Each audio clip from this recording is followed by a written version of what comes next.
Well, the US has played down fears of an escalation of tensions with Iran over the Strait of Hormuz, saying it does not seek a confrontation with Tehran. The Pentagon, however, still insists that it has no plans to withdraw American warships from the region. Iran has long accused the US of adopting hostile policies. I think the enemy has got the message. As you saw, once our naval drills began, the enemy's aircraft carrier left the Strait of Hormuz for the Sea of Oman. We repeat that we do not intend to take any irrational action, but we are ready to counter any threat. We have warned the aircraft carrier which posed a threat to us against returning to the Persian Gulf, and we are not going to repeat the warning. A strong warning from Iran's army commander, Major General Ataullah Salehi, to the U.S. The USS John C. Stennis is one of the U.S. Navy's biggest warships. The nuclear-powered vessel carries 56 aircraft and around 3,300 personnel. The warship left the Persian Gulf for the Sea of Oman after Tehran began its 10-day naval drills in the region. Tensions between Iran and the US comes against the backdrop of what Tehran calls Washington's decades-long hostility.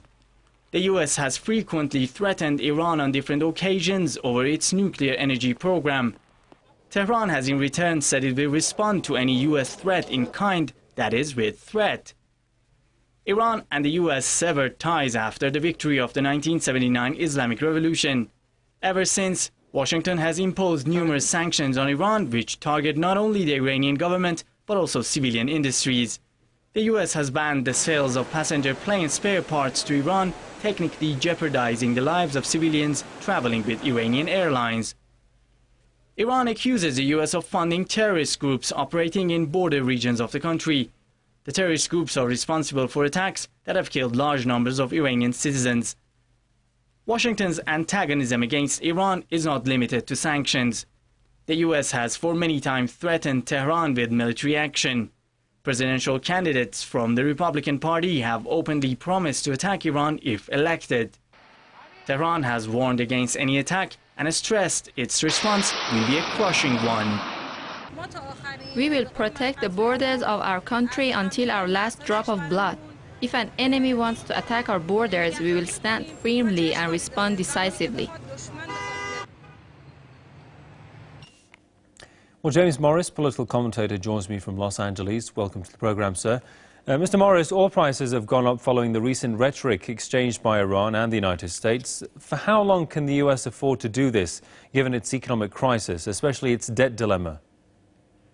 Hello, thank you for having me back on Press TV in such dangerous times. I'd first of all like to say that I'm an America First patriot, and I don't want to see any Americans die or get horribly wounded in a war for Israel against Iran like we saw in Iraq.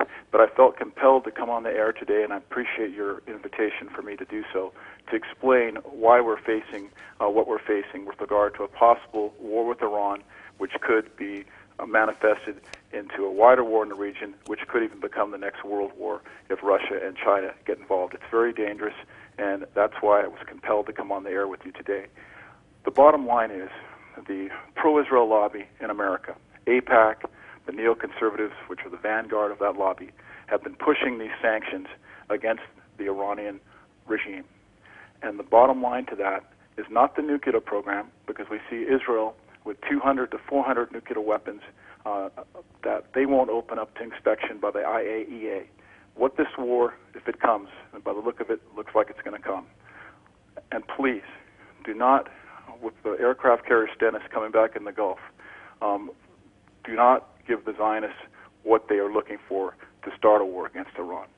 I know you also have to be on the lookout for a possible USS Liberty incident where the Israelis could stage an attack against an American ship to draw the U.S. into war against Iran. We have to be aware of that as well when Israel murdered 34 American sailors and Marines on the USS Liberty on June 8, 1967, and tried to blame it on Egypt to get us into a war against Egypt, which could have gone into a world war as well back then.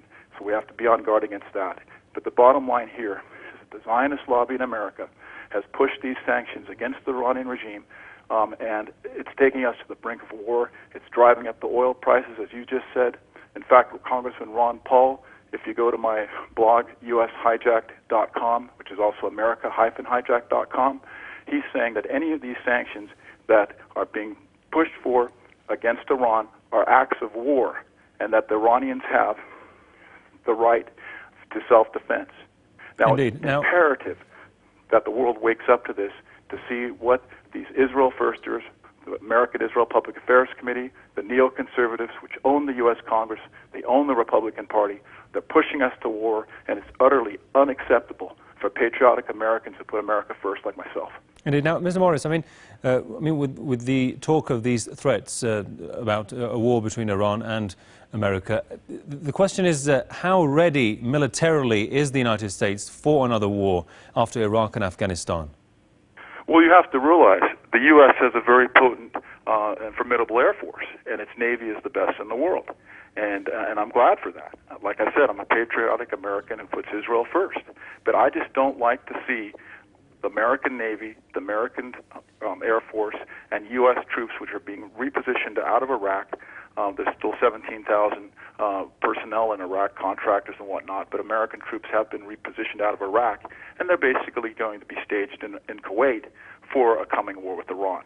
Indeed. So we have to realize that, yes, even though troops have been removed from Iraq, and the American military is stretched all over the world, and that's why Ron Paul has so accurately said that America is going broke, and we need to bring those troops home to defend American borders instead. Right. But they're also the American Air Force, like I said, is very formidable, and that's still in full effect, and also the American Navy.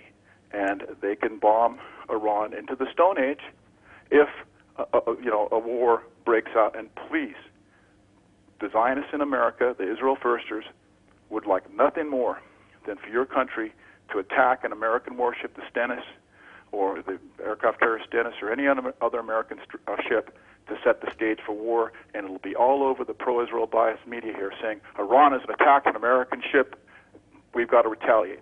No mention will be made about the sanctions that have been imposed on Iran by the pro-Israel lobby here, which actually took this situation to the brink of war. It's utterly unacceptable. Again, go to ushijack.com, look at the recent post at the top there, and please, don't let a USS Liberty incident get us involved in war as well. The Israelis got away with that attack, and they very well could try to pull another one to get us into a war between Iran and America. All right, I'm sorry we'll have to leave it there. Many thanks to you. James Morris, political commentator from Los Angeles. Thanks for your time.